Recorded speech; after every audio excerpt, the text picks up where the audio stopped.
diálogos. Projeto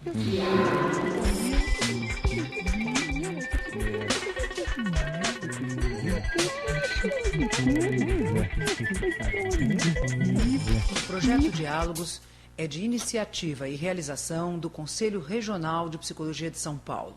Busca contribuir para registrar e fazer circular psicologia no Brasil. E faz isto dialogando com profissionais que, com o seu fazer e o seu saber, referências atuais da psicologia brasileira. É um bom bate-papo desses construtores com amigos, parceiros que eles mesmos escolheram. O Conselho Regional de Psicologia tem a certeza que, através do projeto Diálogos, está contribuindo para o desenvolvimento da psicologia como ciência e como profissão.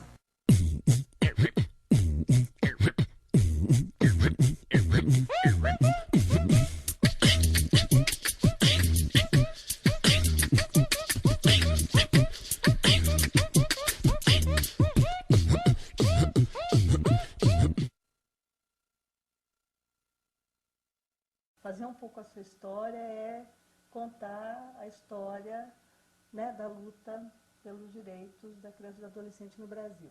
Então, a pergunta que me ocorre é poder ver como é que você entra nesse tema, como é que esse tema se constitui como um tema, né, central na tua infância e juventude, como é que teus primeiros trabalhos nessa área, especialmente como é que você entra no trabalho com adolescente autor de ato infracional, e um pequeno balanço, se der para fazer, do que você vê do acúmulo da psicologia nesse campo. É um perguntão, né? Mas sei lá, talvez como você entrou nisso, né? Que pessoas foram importantes, foram referências, como é que se constituiu tua... Né? Isso é um tema central. Sim. É verdade, atravessa a minha vida. E aí, assim, para responder, penso que dá para começar de vários lugares, né? Acho que de um lugar que fica, assim, aparentemente até mais óbvio, que quando eu fazia a faculdade de psicologia, né, eu tive a grande oportunidade na minha formação profissional de trabalhar como aluna, né, mas de trabalhar com a professora Maria Nilde Macelani, né, que foi uma das pessoas responsáveis pela minha formação, né, política, profissional. E é muito interessante porque ela não era, né, psicóloga, ela era pedagoga, né, mas ela tinha uma visão, já naquela época, década de 70, né, 1974, ela tinha acabado de sair da prisão política. Aliás, nós ficamos esperando por ela para fazer o estágio com ela, né, ela já tinha uma visão transdisciplinar. Né? Então, o nosso grupo de estágio, além dos alunos da Faculdade de Psicologia, dos psicólogos, já tinha historiadores, sociólogos, pedagogos, engenheiros, né? E trabalhávamos numa favela da cidade de São Paulo, lá no Rio Bonito, né? E aí, toda a possibilidade, com vários grupos ali, e eu meio que por acaso fui trabalhando, não sei se tão acaso assim, ficando muito mais com as crianças, mas me interessando muito pelos adolescentes, né? E era um interesse um pouco de longe, porque era um interesse assim, a polícia entrava na favela para buscar os moleques que estavam em Dois Mocós lá, e ao mesmo tempo na convivência do cotidiano, o pessoal da favela convivia muito bem com esses moleques que se refugiavam na favela, enfim, né, já era um interesse, e que ao mesmo tempo, na época, tinha tido uma oportunidade de visitar o antigo recolhimento provisório de menores, né? Ainda não existia a FEBEM em São Paulo, em 73, ela foi instituída acho que em 75, enfim. Então, que eram condições já muito adversas de vida. Os meninos ficaram num galpão, todos eles, com a polícia que tomava conta deles, e eles recebiam água algumas vezes por dia, e aquilo tudo me chocava muito. Daí ela me convidou, antes de eu terminar a faculdade, para eu trabalhar lá no escritório dela, era um escritório de educação, em que, na verdade, era um lugar que a gente complementava a formação da universidade, né? em que as pessoas que já não podiam falar na universidade iam falar lá na Renove, iam, né, nos ajudar nessa formação pessoal. E era a época das comunidades eclesiais de base, então que a gente ia, né, para os bairros ajudar a pensar ou aprender, né, a pensar com a população que estava aí vivendo condições muito adversas. Aí é a época também do Instituto Sede Sapiense, né, que passa da faculdade para o Instituto Sedes.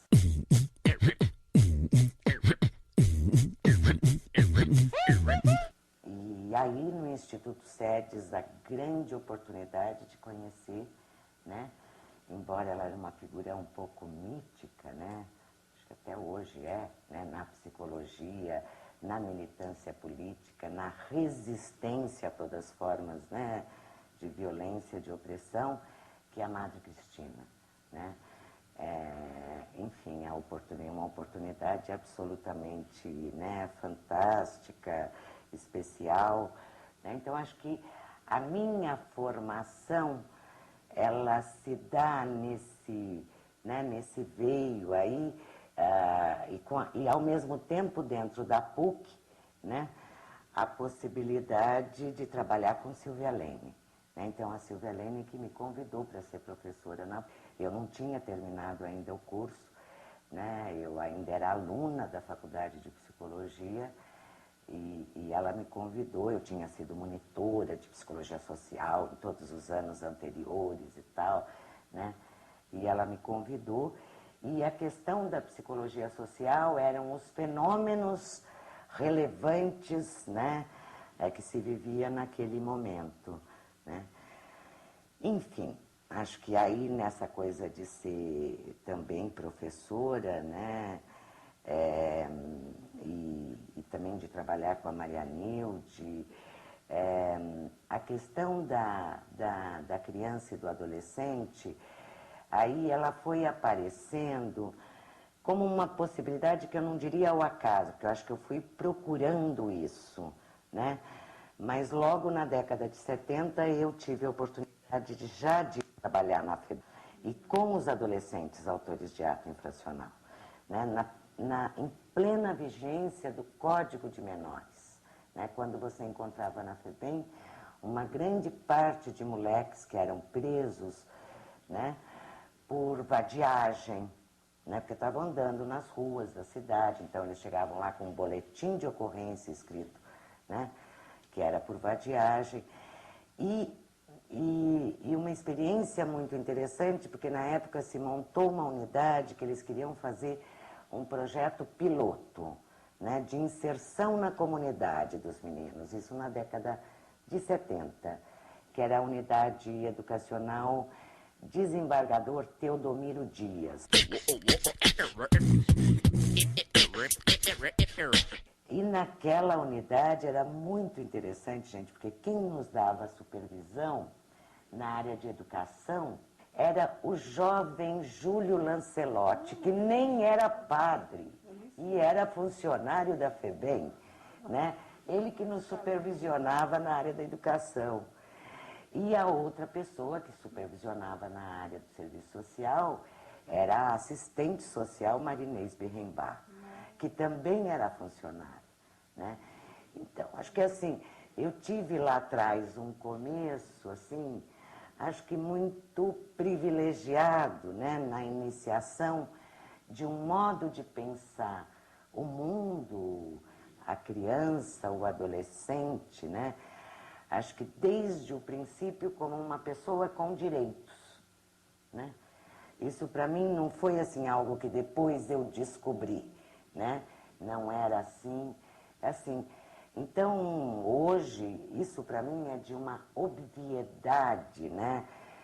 Porque desde o princípio, desde antes do Estatuto, já era uma questão da cidadania, dos direitos. Então, se a gente tinha que usar os direitos universais, né, da pessoa humana, os direitos da criança, do qual o Brasil é signatário, né, há muito tempo, enfim, usar uma normativa internacional para fazer valer aquilo que a nível nacional, né, aqui no nosso país a gente estava muito lá atrás. Quando você saiu Você ficou na FEBEM, nessa FEBEM, até quando? E para onde você foi quando você saiu de lá? Eu fiquei, na primeira vez, eu falo assim de um jeito que parece que eu fiquei... Não fiquei muito tempo, eu fiquei 1 ano, mais ou menos, nessa primeira experiência. Por quê? Né? Não dá para esquecer que era a época da ditadura militar. Eu era uma jovenzinha. Eu também tinha medo, né? As nossas práticas lá dentro, eu lembro sempre muito da Cação Pereira e eu, saindo de lá 11 horas da noite, do Tatuapé, morrendo de medo, né? Medo da escuridão, medo porque a gente morava longe, mas depois um outro medo, que o diretor da unidade começou a nos chamar de comunista. E naquela época era uma coisa muito complicada ser nomeada deste jeito assim, né? Era algo muito ameaçador, né? Ao mesmo tempo, eu trabalhava no escritório na Renove, né? A coisa de trabalhar lá na periferia, mas com a cartinha, agora a gente pode falar, né, 20 e tantos anos depois, com a cartinha do Dom Paulo no sutiã, né? Porque era uma coisa, não sei se iria funcionar muito, mas a gente se sentia muito seguro desse jeito, né? Então, acho que tinha e aí, né, Renata, acho que essa ameaça do diretor, e acho que depois quando você entra dentro, você vai descobrindo, né, os outros liames institucionais. Então, um dos diretores lá ele praticava sevícias numa unidade do interior, né, então, contra os meninos. Então, tudo isso, acho que... E era uma época que a gente não tinha tantas retaguardas políticas. E isso vai revelando também uma impossibilidade de trabalhar, né? Uma impossibilidade de trabalhar, porque quando isso se revela, é porque também o cerco está se fechando muito mais, né? Quando isso se revela tão abertamente, né? Aí eu saio de lá, né? Fui trabalhar no Jaguaré, né? Coordenando um centro de juventude, uma creche, né? Num programa ligado aos padres do Santa Cruz, né? Que tinham lá uma ponta lá no Jaguaré, que atendia aquelas favelas ali do Ceasa, junto com a irmã Michael, né? Então, coordenei por algum tempo ali também, né? E sempre, ao mesmo tempo, eu ficava na PUC, né? Sempre, quer dizer, entrei na PUC em 75, estou lá até hoje.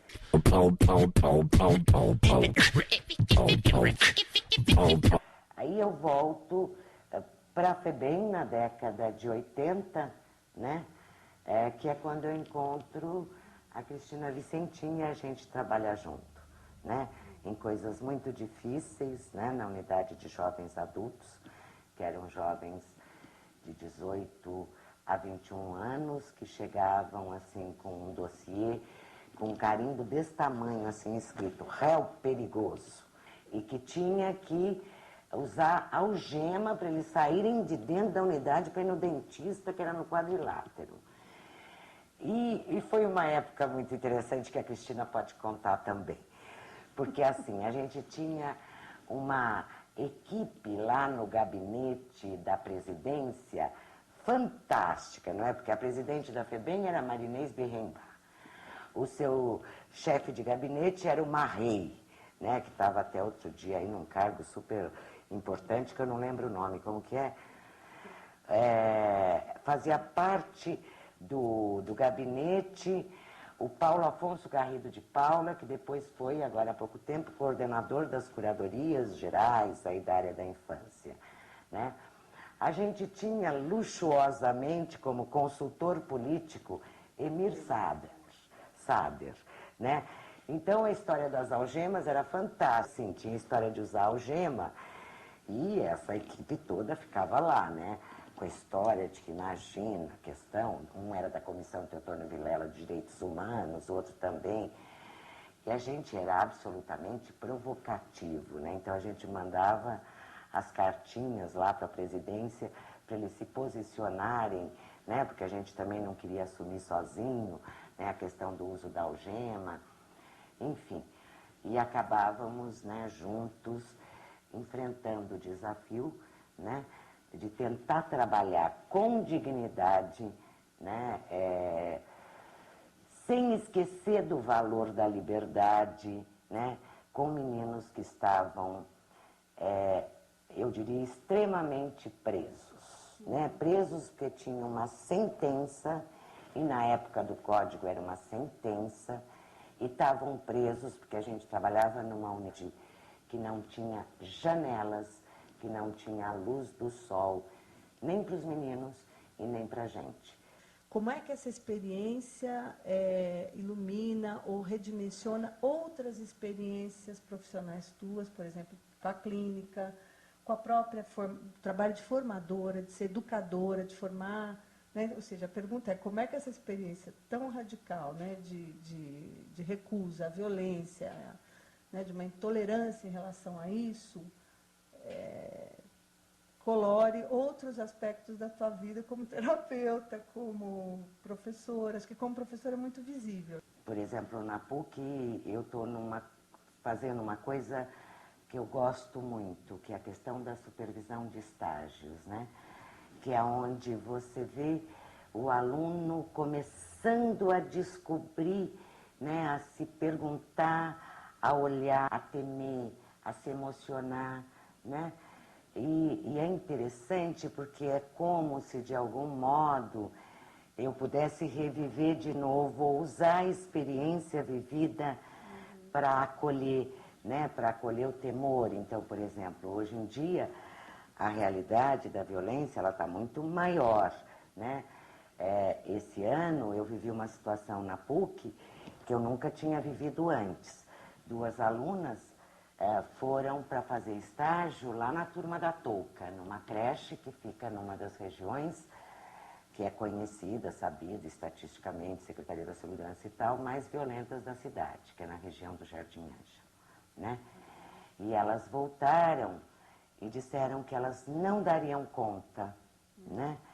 E acho que essa experiência, né, que precisa ser constantemente elaborada, a todo momento ela nos dá indignação, mas só a indignação não é suficiente para trabalhar.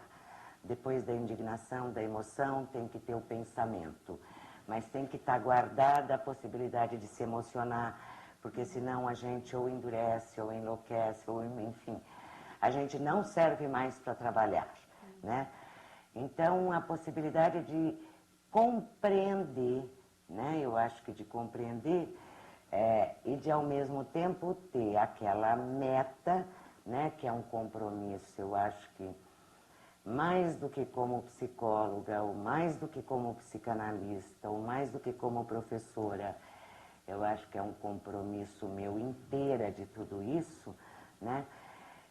De que é possível de diferentes lugares né? Que os alunos chegam, né? E os alunos chegam na faculdade de psicologia hoje. Eu brinco com eles e eu digo isso de um jeito até muito carinhoso, né? Cada vez mais adolescentes, né? Cada vez com mais experiências para viver, para poder encontrar o sofrimento que é a matéria-prima do trabalho nosso, né? Dos psis, né? Então, eu penso que essa minha experiência de poder ter vivido, né? E continuar vivendo o sofrimento na sua, né? De viver assim, de algum modo viver eu também, mas viver como testemunha o sofrimento do outro na sua radicalidade, quer saber da existência da tortura, quer saber da existência, né, da ausência do direito, me permite, é interessante, né, me permite ter que eu acho que é uma coisa que é por aí que a gente acaba criando na sala de aula, ou quando eu vou dar uma supervisão lá em São Bernardo, com 27, né, pessoas, desde o porteiro até o diretor do programa, né, lá de São Bernardo. Assim, eu não encontro outra palavra que é uma coisa assim, um pouco de uma certa amorosidade, de poder criar um espaço de continência em que essas coisas podem ser ditas de um jeito que não seja assustador.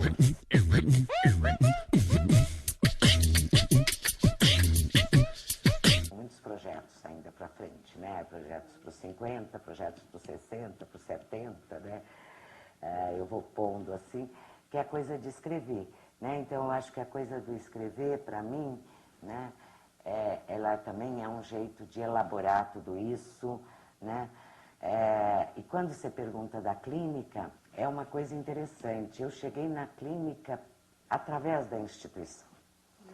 O meu trabalho lá na unidade de jovens adultos, ou mesmo o meu trabalho depois, né, em outros programas, encontrando a molecada, ou ouvindo falar da molecada, mas eu acho que particularmente o meu trabalho lá na unidade de jovens adultos me colocou muitas questões sobre o funcionamento psíquico, né? A gente trabalhou numa época lá na FEBEM, em que o objetivo da proposta educacional era transformar os meninos em sujeito da história, né? História com H maiúsculo, né? Estava lá nas diretrizes educacionais da FEBEM, né? E aí, na hora que você ia trabalhar com moleque, eu lembro muito, e aí eu lembro muito dos teus relatos como psicóloga da equipe, né? Dizendo assim, que os meninos, eles não conheciam a história pessoal deles, né? Eu lembro de um trabalho que você fez, né, Cristina, com os meninos, com a história do espelho, que eles conseguiam recuperar a história pessoal a partir das cicatrizes que eles tinham no corpo dele. E aí a questão, como que é possível ser sujeito da história se o sujeito não, né? O sujeito, no caso o moleque, o menino, não sabe nem, não sabe nem da sua história pessoal, não é? É onde que ele está na constelação familiar, ele nega suas matrizes de identidade, as histórias de sofrimento dele são histórias tão difíceis que a memória dele, né, está esburacada, não é? Ele lembra a partir de um certo momento, quando ele vai para a rua, mas, né, ele, enfim, um pouco aquilo que o Benjamin, né, dizia quando ele falava das histórias dos homens que chegavam, né, depois da Primeira Guerra Mundial, que eles estavam pobres em experiências para contar, em função da experiência de violência que eles tinham vivido.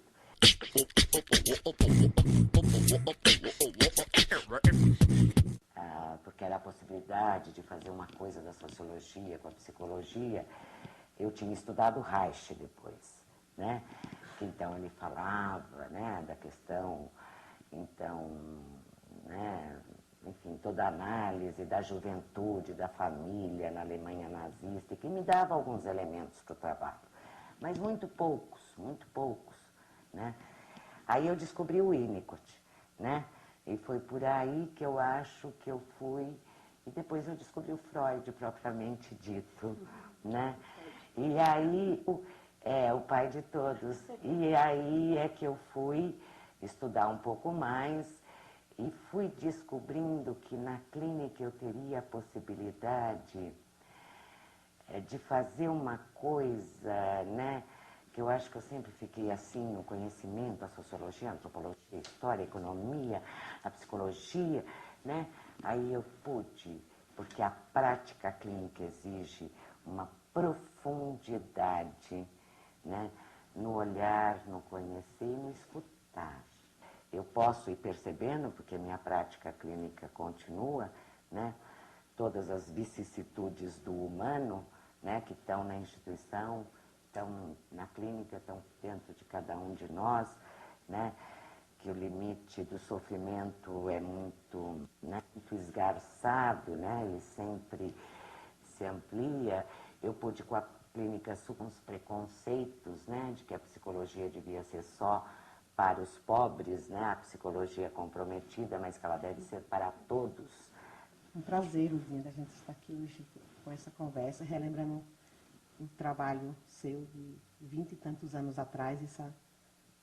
Essa profissão sua tem ajudado muitas famílias, né? Então, isso também é mais uma experiência para mim. para nós que estamos aqui hoje, né? Mas ainda vou continuar na pergunta da FEBEM, que a gente sabe que é uma problemática que está aí mesmo, a violência não parou, e nem a FEBEM, né? Então, qual é a sua sugestão de criar alguns conselhos lá dentro para que isso mude e nós aproveite o mínimo, 60% dos nossos meninos, tá? 60%, porque nós temos visto que o menino que sai de lá, em 100, vamos supor que aproveita 20. Então, é muito pouco. Que sugestão você dá para conseguir esses conselhos para essa melhoria, né, dentro da sua área profissional como psicólogo, dos seus conhecimentos? Ó, Maria, olha, essa questão, acho que é uma questão que todos nós aqui podemos falar um pouco disso, porque acho que fala, sabe do que, Maria? Das nossas pequenas utopias.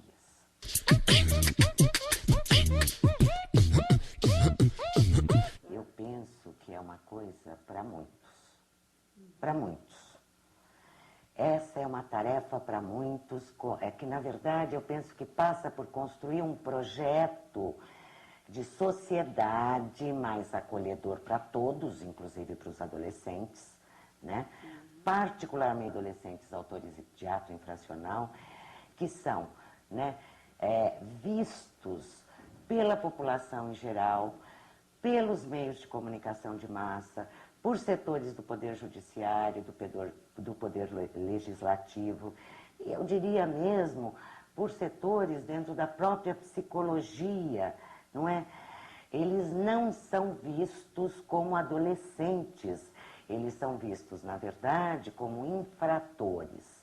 Né? Aí que dá para entender, por exemplo, a história da redução da idade penal, que as pessoas acham, né, a opinião pública, muitos psicólogos, né, inclusive, que com o encarceramento dos adolescentes, né, se vai reduzir a questão da criminalidade e da violência. Eu penso, né, e acho que tem outras pessoas que pensam, né, como eu, acredito nisso, né, que a solução, mesmo para o adolescente autor de ato infracional que precisa cumprir a medida socioeducativa de internação, que a solução não é a FEBEM. Não é a FEBEM. Né? Porque quando a gente fala FEBEM, a gente fala dessa instituição, né, que está situada dentro da FUNABEM, né, que foi uma coisa que foi criada no dia 12 de dezembro de 1964, né, como um ato lá da junta militar, certo? E que guarda até hoje os aspectos repressivos, eu diria mais, resquícios dos porões da ditadura militar, né? Então é uma coisa muito complicada e acho que eu já tentei, né, não só eu, muitas pessoas juntas, a Cristina acho que das últimas experiências também estava junto, né? Através de supervisões, através de formação de pessoal, tentar reformas, né? Mas nós estamos lidando com uma instituição, né, em que ela está muito sedimentado, é constitutivo do funcionamento dela, né, as práticas repressivas e de violência. Né? Não é à toa que hoje, né, hoje que eu digo atualmente, né, os próprios funcionários, né, enfim, denominados educadores, muitas vezes, e através dos seus sindicatos, né, têm posicionamentos retrógrados, né, que têm posicionamentos que impedem um movimento de mudança. Eu penso que nós temos que pensar outras instituições, né, para o cumprimento dessa medida que precisa, sim, eu acho que o adolescente autor de ato infracional, ele precisa ser responsabilizado pelo infracional, né? Quando são delitos graves, ele precisa, sim, da medida de internação severa, né? Nós não podemos ter a ingenuidade, nós sabemos que a violência está crescente, que o adolescente, até por conta das práticas de tortura que existem hoje em dia dentro da FEBEM, eles saem cada vez mais violentos, o nível de reincidência está muito grande, né? Então nós precisamos criar ou propor, pensar, né, instituições mais adequadas para o cumprimento. E não é que nós vamos ter que inventar, né, do nada. Já teve experiências importantes. Em outros lugares do Brasil hoje tem experiências importantes. Não é que não se sabe fazer. Então, assim, ninguém sabe fazer. Claro que sabe fazer, né? Mas como é, não é, Maria, desmontar uma instituição com 5.000 funcionários? Como é, né? Precisa ter muita vontade política, né? Precisa ter muito peito para fazer isso, numa articulação com o Poder Judiciário. Então, hoje em dia, o que a gente vê? O Executivo dizendo que a responsabilidade é do Judiciário, que superlota.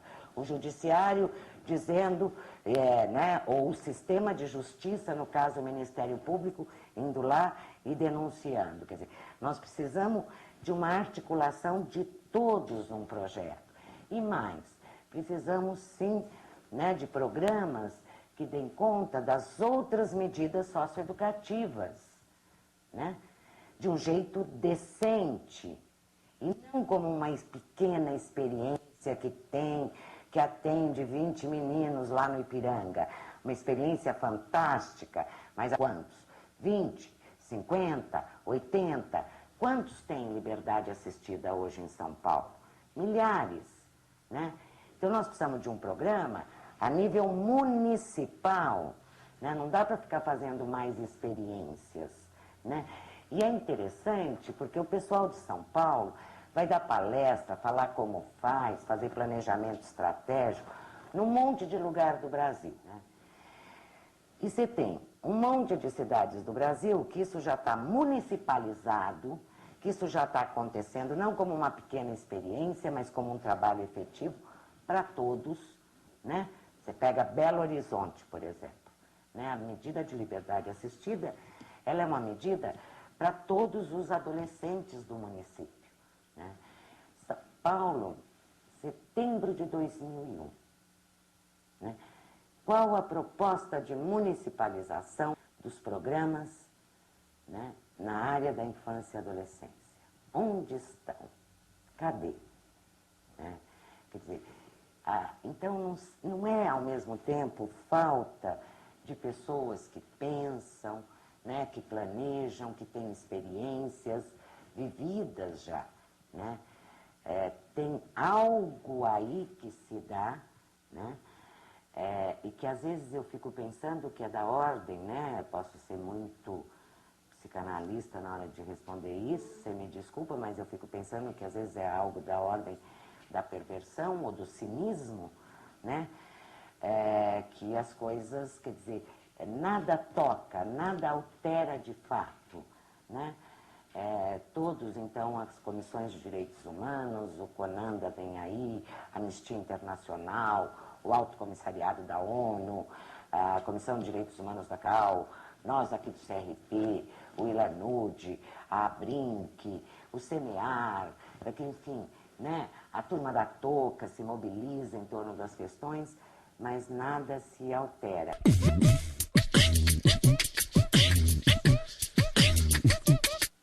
As reciclagens desses educadores da FEBEM, vocês que trabalharam por muito tempo, tem acontecido?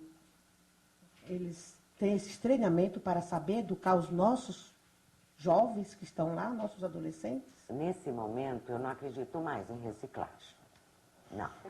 Assim, é muito complicado falar, porque lá dentro é uma massa muito grande, é um conjunto muito grande de funcionários, e eu penso que tenha pessoas muito bem intencionadas, penso mesmo. Com certeza tem pessoas bem intencionadas, que sofrem lá dentro, que tem úlcera, que tem licença psiquiátrica, que, enfim, né, choram, que precisam ir fazer psicoterapia. Aliás, não é à toa que se pede um serviço de saúde mental para os funcionários da FEBEM, né? Mesmo que as condições melhorassem muito, continuaria precisando de um serviço de saúde mental, porque é um trabalho difícil lidar com essa molecada, né? Enfim, Ah, mas eu penso que, embora tenha essas pessoas lá dentro, bem intencionadas, sérias, algumas muito competentes, né? Mas tem uma mentalidade hoje em dia, né? Com o menino, e aí a gente vê até do lado de fora, né, Maria, a criminalização do adolescente, né, de que adolescente não tem jeito mesmo, que esses adolescentes não têm jeito mesmo, já virou bandido, eles perdem a característica de adolescência, né? Então eu penso que a reciclagem, o treinamento, não resolve, a gente precisaria ter, eu dizendo de um jeito até meio simplista, né? A gente precisa ter um projeto de sociedade, precisa ter uma articulação entre todos os poderes com a sociedade civil, precisa ter um projeto para os adolescentes, autores de ato infracional, né? Articulado as medidas em meio aberto com as medidas de internação, e aí você tem um projeto que você define com clareza, né? Qual é a proposta dessas unidades de internação, e aí você vai selecionar pessoal, e aí você vai treinar pessoal, e aí você vai dar uma retaguarda permanente, né? Uma formação permanente. Eu acho que aí é possível pensar, né? Em alguma coisa. Agora, dizendo isso tudo de um jeito muito simplista, porque acho que aí tem muitas, né, delicadezas. Que projetos que você imagina, que você imagina que se possa fazer a nível das pequenas utopias para prevenir? Você sabe, Renata, que eu não sei se as pessoas vão pensando coisas ao mesmo tempo, né? Mas hoje em dia eu vejo que está todo mundo pensando muito uma coisa que parece que eu descobri, mas então eu não descobri sozinha, né? Porque a ideia também é produto um pouco daquilo que vai circulando, né? Quer seja explícita ou implicitamente, né? Vai formando aí um caldo de cultura, né?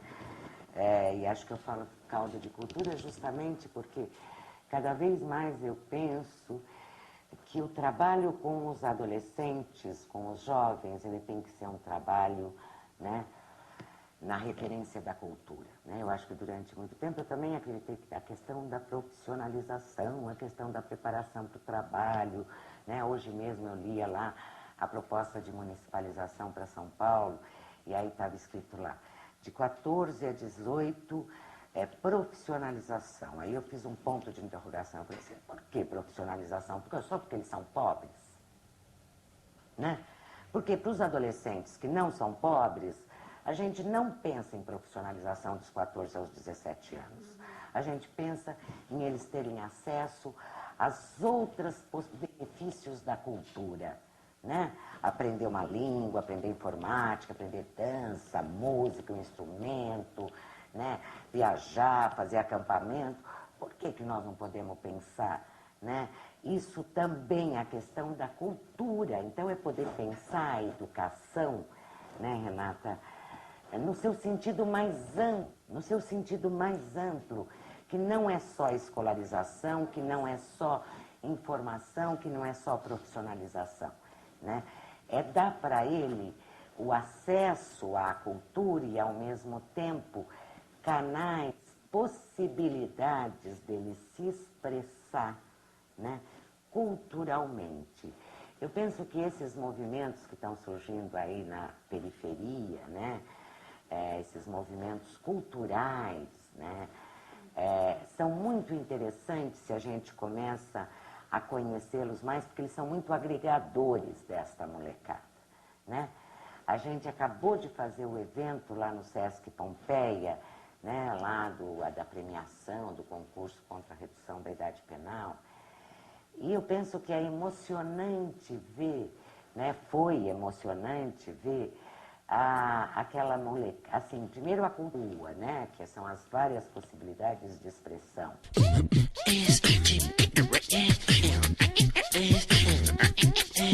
Você cria esses espaços, essas oportunidades, eles participam, né? Agora, quais são os equipamentos culturais, de lazer, esportivos, recreacionais que nós temos na periferia da cidade de São Paulo, né? Maria pode falar lá na Toque, também conheço, Campo Limpo, Jardim Mitsutani, Jardim Ângela, né? Podemos falar do Itaim Paulista, podemos falar lá da freguesia do Ó, Cruz das Almas, né?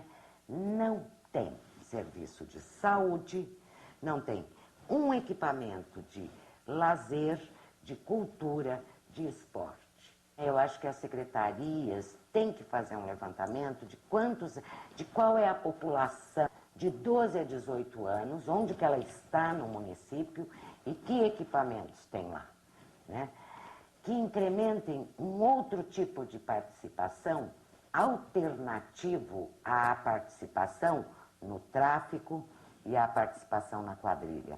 Porque estes lugares têm sido lugar de pertinência, um lugar que atribui identidade para o adolescente, que o adolescente exerce sua potência, né? Ele não exerce sua potência no time de futebol ou de vôlei, sendo lá o chefe de equipe, né? Ele não exerce a sua potência grafitando, né? Criando rap, tocando atabaque, né? Dançando break, ou enfim, qualquer outra coisa. E ele precisa, ele tem uma potência produtiva, né? Cabe à sociedade, cabe aos adultos, cabe a nós criar os mecanismos em que essa potência seja produtiva e não destrutiva, né? Eu penso que eu entendo um pouco por aí essa questão que é extremamente séria hoje em São Paulo, acho que no Brasil todo, mas enfim.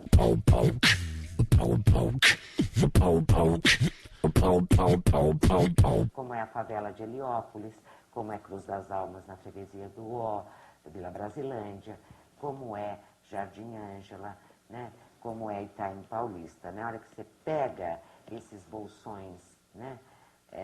E que tem um dado, inclusive, do envolvimento do adolescente com a criminalidade e tal, né? Embora, né, quando eu falo isso também, a gente corre um risco de pensar que a questão da criminalidade do adolescente é só dos pobres, e não é, né? Antigamente, para os adolescentes, né, então, sei lá, sem querer ser saudosista, mas, sei lá, em 68 você tinha as barricadas da França, que você tinha os jovens, né? Aliás, eu tinha um líder lá, né, que eu tinha a fotografia dele assim no meu quarto, Daniel Cohn-Bendit, né, que foi o líder lá das barricadas, né, em 68 na França, né, tinha uma fotografia dele no meu quarto, aí, que ele era muito bonito, mas aí ele era um modelo para a adolescência da época, né, acabava sendo um modelo, certo? Quando o pessoal começou a ir para Araguaia, eu era um pouco mais jovem, né? Mas aquela ousadia, né? Então eu via falar tudo na surdina, né? Que aquela estudante universitária que morava no andar de baixo, ela tinha ido com o líder estudantil para não sei para onde, quer dizer... Então, de algum modo, era um modelo de outras possibilidades de identificação, né? Hoje, o modelo da identificação é um modelo que tem a ver com o consumo, né? E hoje, né, Renata, eu acho que nós estamos numa situação que nós temos que juntar todas as nossas sabedorias para compreender a adolescência e para pensar, né, eu sempre falo uma frase do Jorge Coelho, é um estudioso lá da Universidade Federal do Rio Grande do Sul, que ele diz assim, que nós temos de pensar outros futuros possíveis, porque assim, a adolescência hoje, ela funciona e a juventude em padrões muito diferentes, né? Muito diferentes, quer dizer, tem a questão das gerações, que é uma questão muito complicada, né? Acho que até algumas gerações atrás a gente falava de conflito de gerações. Hoje, né, e o Hobsbawm caracteriza isso de um jeito belíssimo no livro dele, nesse último livro, O Breve Século XX, ele fala que, na verdade, as novas gerações romperam, né, e negam os valores das gerações anteriores. Ele diz que essa é uma das características mais preocupantes deste tempo, né? Os filhos que nada têm a aprender com os pais, né? Então, isso nos coloca outras questões muito mais complicadas. O mercado, né, transformou o adolescente, o jovem, né, num agente social autônomo, né, porque ele é uma unidade de consumo já, né, então não é mais assim, aquele adolescente que é filho ali, ele já é assim, é dirigido para o adolescente, né, e tudo isso eu acho que vai produzindo outros modos de ser, de existir, de pensar, de sentir, e que não adianta a gente querer no programa para essa molecada, pensando na nossa adolescência, pensando em como eram os programas há 10 anos atrás, né? É de outro modo, são outros, né? Nós temos que repensar, pensar, inventar, criar.